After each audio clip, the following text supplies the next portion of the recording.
everybody, this is Laura, City Scrapper. Thank you so much for joining me on my channel today. Today I have a layout that I made for this week's Mixed Media Mayhem. For this week's layout, we are scrap lifting this beautiful page made by Janet Fritz. I was lucky enough to be the one who chose the layout that we would scrap lift for this week. And I chose this layout because I love the way Janet used the colors in the background. I love the yellow and the green, and I love the way she applied the color. So I was really looking forward to creating the mixed media background. I started off with one of the stencils from the Crafters Workshop. This one is called Tile Mania.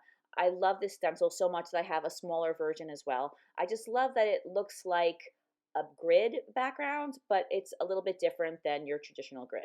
So I used that stencil with some Heidi Swapp metallic texture paste in white.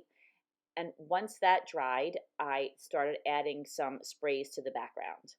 Before I started adding the modeling paste or the texture paste, I did coat this piece of 12 by 12 inch white cardstock with some Liquitex white gesso. Now I'm using some sprays on the background. I only used two colors. That was inspired by Janet's layout. I'm not sure if she only used two colors, but that's what I could see when I looked at her layout. So I'm using two different Lindy Starburst sprays. One is called Tiffany Blue. That's the one that I'm using right now. And I also use a pink called Water Taffy. I use the packaging technique and I squish the color down. I also spray directly onto the page. I tried both ways on this layout. I also add some splatters. It seemed like Janet had quite a few splatters on her page, and so I was thinking that I would add quite a few splatters to my layout as well. In between applications, I'm using my heat tool and I'm drying each layer, and that helps the layers to look a little bit more rich and deep. Now I'm adding some of that pink color, and you can see that I'm adding the color by spraying it right onto the layout, and then I'm using the piece of plastic to squish it down once the color is on the layout. I found that the pink did mix together with the blue a little bit. That didn't really bother me because I don't dislike the color purple or think that it wouldn't look nice on this layout, but I kind of wanted to, for the most part, keep the colors pink and blue with not too much mixing. So at times I do use a paper towel and kind of sop up some of that color that's looking a little bit purple to me. And once I had the layer of pink dry, the first layer of pink dry, I added a second layer. What made me choose pink and blue was the colors that were in the photos that I'm going to use. You'll see that there's some pink and also some blue, and I thought that these colors went really well with the photos. Janet used 3 photos in her layout. I'm also going to use 3 photos. I already had a number of photos that I had cut down to size because I was going to use them with sketches, but I wasn't able to get those layouts done in time to participate in that hop. So now I have a whole bunch of cut down photos. So I decided that I needed to start using those photos in other layouts. So I had 4 small photos, but I picked 3 of them for this layout.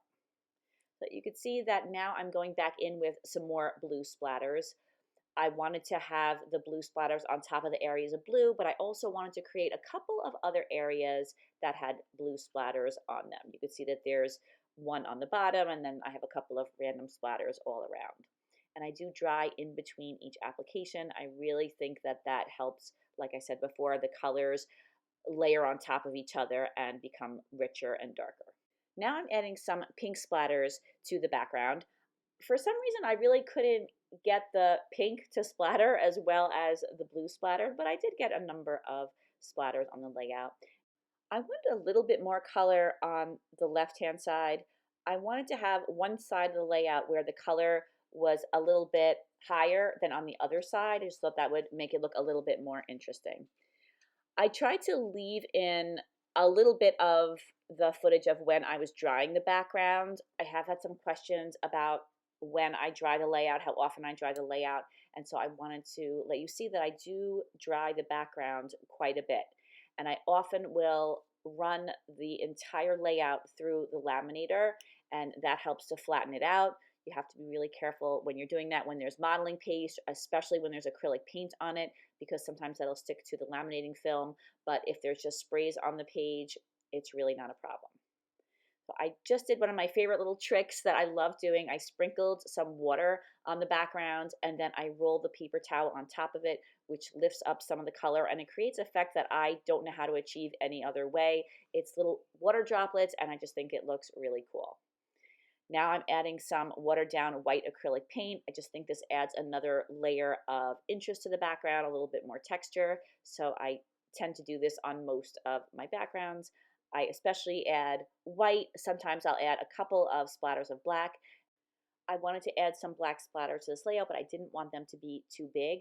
So when I want the splatters to be very tiny, I will tap my scissors against the base of the straw, and that helps the splatters to be very small. If I tap my finger against the base of the straw, the splatters will be larger.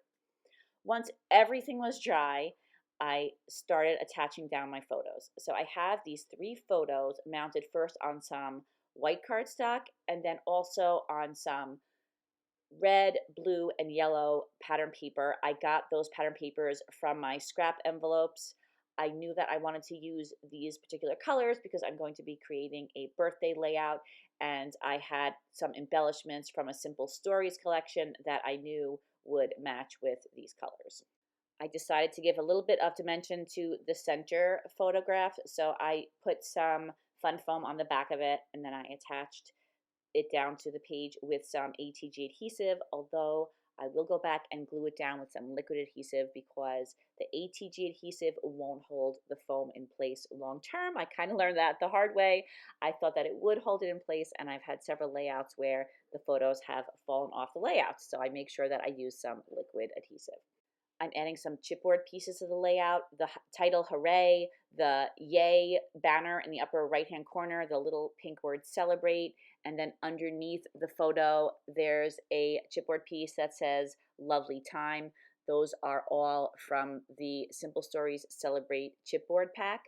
I'm also using some presents. Those are from a Paper Studio dimensional sticker pack. And then the balloons that I'm now adding to the layout, those are Jolie's stickers. And now you could see how the colors that I chose for the mixed media background go well with the photos. The only thing was that blue color that I used was not in the chipboard pieces that I used, but I decided that it didn't really matter. There were a lot of colors going on in this layout, very different from Janet's layout, which I actually really liked. She seemed to stick to the 2 colors, the yellow and the green. I liked the way that came out, but this layout went in a little bit of a different direction. Now I'm reinforcing all those chipboard pieces with some ATG adhesive, and I always like to add some ATG adhesive to chipboard pieces. These do not have much stick at all, so I definitely wanted to make sure that they had a little extra adhesive. I must have used one of the presents on a different layout because it already had some fun foam on the back, so I peeled that off. I also used some long or tall, thin birthday candles on the right-hand side of the layout. I really like those candles. I like the way they are very thin and they just fit in that spot to the right-hand side of the photo. Janet had a number of circular items in her clusters, and I was going to use flare, and then I decided to use the balloons instead. I did decide to use one piece of flare. I don't really use flare too often on my layouts. I probably should make an effort to get out my flare more often, but I noticed that the color on this piece of flare went really well with the pink that was on the chipboard pieces, so I decided to include that in the upper right-hand corner. Now I'm adjusting the tags that I chose to put in the cluster on the left-hand side of the layout. I have a larger tag and a smaller tag, and then on top of those, I'm layering the chipboard piece that says Celebrate.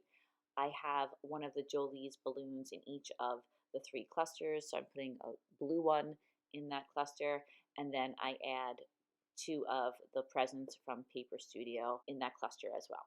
I found that those present stickers, they were not sticky at all. I'm not sure if they just weren't very sticky stickers or if I had tried using them on another layout and I used up all the adhesive. I added some chipboard stars. Those were also from that Simple Stories chipboard pack to each of the clusters. There weren't too many, but I really liked the idea of adding a smaller element to each of the clusters. And now I'm adding some photo corners. I'm using those same scrap pieces of paper to punch out the photo corners using my EK Success Scalloped Photo Corner Punch. I put the red photo corners on the yellow matted photo. I put blue photo corners on the red matted photo, and then I'm going to put some yellow photo corners on the blue matted photo. And then I use some ATG adhesive to attach those photo corners down to the photos. I love photo corners. I just think that they add a nice finishing touch to photos. Now I wanted to add a smaller element to the photos, so I'm adding some enamel dots. I'm adding dots of all different brands. I'm putting red on the center photo that has the yellow photo corners and the blue matting, and I thought that that would be nice to have all of the three different colors that I'm using for the photos on each one of them. I didn't have just the right color of yellow enamel dots in that very, very tiny size, but I used something that was close. I wanted to be sure to have all three colors, red, blue, and yellow, in each of the clusters. I didn't have any blue on the lower cluster on the right-hand side of the layout, so I wanted to make sure to have all those colors, so I thought enamel dots would be a good way to do that. So I added a yellow, a blue, and a red, very small enamel dots to each of those clusters. And I placed one of those very small enamel dots on each of those chipboard stars. I added one last enamel dot to the top right cluster, and that completes this layout, and here are some close-ups. Thank you so much for joining me for Mixed Media Mayhem today. I hope that you enjoyed this video. Please take a look in the description box. You'll find links to the channels of all the other scrapbookers who participate in this hop. If you celebrate Thanksgiving, I hope you had a wonderful holiday yesterday, and thank you to Janet Fritz for her gorgeous layout. I hope you have a fantastic day. I'll see you again soon. Take care. Bye-bye.